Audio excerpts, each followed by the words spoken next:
Kayo po ba ay isa sa mga mananaya at nag-iisip ka sa ngayon kung ano pa mga pinaka-the best na pwede nating gawin para po tayo ay dumaloy ang magandang kapalaran at maging magaan ang daloy ng swerte? Kung napapansin ninyo na parang napakailap ng swerte at parang humihigit ka ng ahas sa lungga para lang ikaw ay swertihin, gamitan natin ito ng bulak para pagaanin ang daloy ng swerte. Kung kayo po ay isa sa mga negosyante or mananaya, the best po ito mga bossing. Pero mas mainam wag nyo itong ipagsasabi kahit kanino. Dahil alam nyo po ba mga bossing ko na mas may nakakaalam na mga ginagawa ninyo, lalong natatagalan ang swerte na ninanais po ninyo.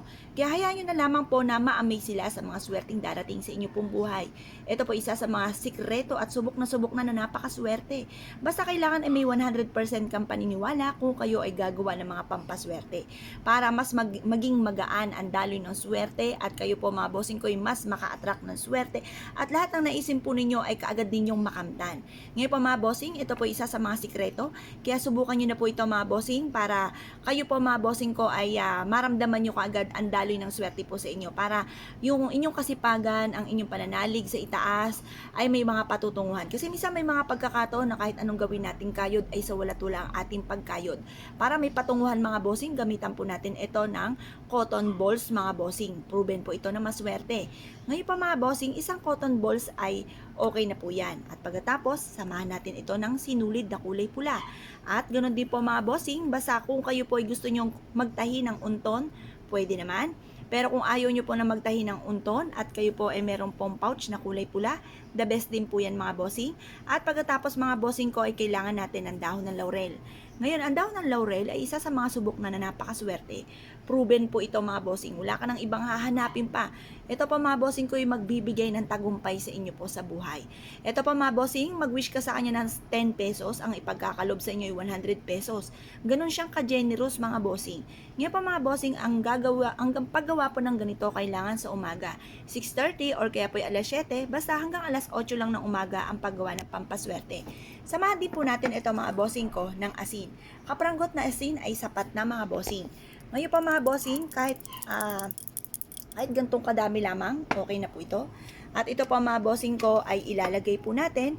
Pagsasama-samahin natin ang perpektong sangkap na ito dito sa pouch at ganoon din po itong ating bulak.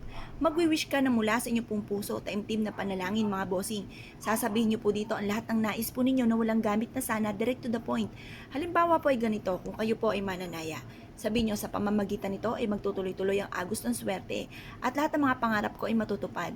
Banggitin ang mga numero na inyo pong tinatayaan, yung mga alagang numero po ninyo. Huwag ka namang magpabago-bago ng numero dahil ito po ay i-wish nyo na po dito, yan lang ang lagi nyong aalagaan, yan ang lagi nyong tatayaan.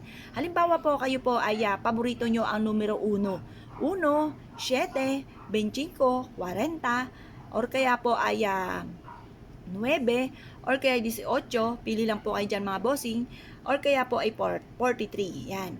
Mamili lang po kayo dyan kung anong gusto nyo pong alisin. Sample lang naman po yan mga bossing. Yan po mga bossing, kapag binulong nyo na dito na kayo po ay makatama na malaking halagang pera, or sa inyo po negosyo ay dyan na po kayo yumaman, or kaya po sa mga nirarakit ninyo ay magtagumpay na po kayo dyan. Basta kung ano man ang gusto po ninyo, i-wish na po dito. Or kaya gusto ko magkaroon ng mansyon, gusto ko magkaroon ng sarili kong negosyo, or kaya gusto ko magkaroon ng sasakyan. Banggitin nyo kung ano yung gusto nyo sa sasakyan mga bossing. Ngayon pa mga bossing, basta isikreto nyo lang ang paggawa nito. Ibilad nyo siya sa sinag ng araw at pagtapos na po siya na pagkakabilad, ito pa mga bossing ko ay ilalagay po ninyo sa ilalim ng inyo pong unan kapag kayo tutulog or kaya bitbiting kahit saan kayo magpunta. Lalo-lalo na kung ikaw ay tataya, ulitin muli ang numero na alaga po ninyo mga bossing. Ito po isa sa mga subok na napakaswerte. Kaya kung kayo pinaniniwala sa mga gatong mga pamamaraan, ay ura-ura day gawin nyo na po ito mga bossing. Na 100% ang paniniwala at ibulong mula sa inyo pong puso ang lahat ng inyong kahilingan. Kung kayo pinaniniwala sa mga gatong mga pamamaraan at nais nyo po itong gawin, good luck po sa inyo po lahat. Ngayon pa mga bossing, kung nais nyo po natahiin po, kagaya po nito, meron tayong pula na sinulid, gamitan ng pulang sinulid, or kaya ay berde, or kaya ay dilaw, pwede rin naman. At ganoon din po ang telang pula, dilaw, or kaya ay berde. Ngayon pa mga bossing, kung meron naman kayong pouch na lang po ang inyo po rin gamitin at bitbitin kahit saan kayo magtungo. Hahawi ako anumang mga kamalasan na maaaring naghihintay po sa inyo. Maaaring ito po isa rin sa mga mabibisang proteksyon na nire-recommenda ko po sa inyo po mga bossing upang sa ganon makamit ang tagumpay na matagal ng pinapangarap. Kaya kung pinaniniwala, ay siya, good luck po sa inyo po lahat!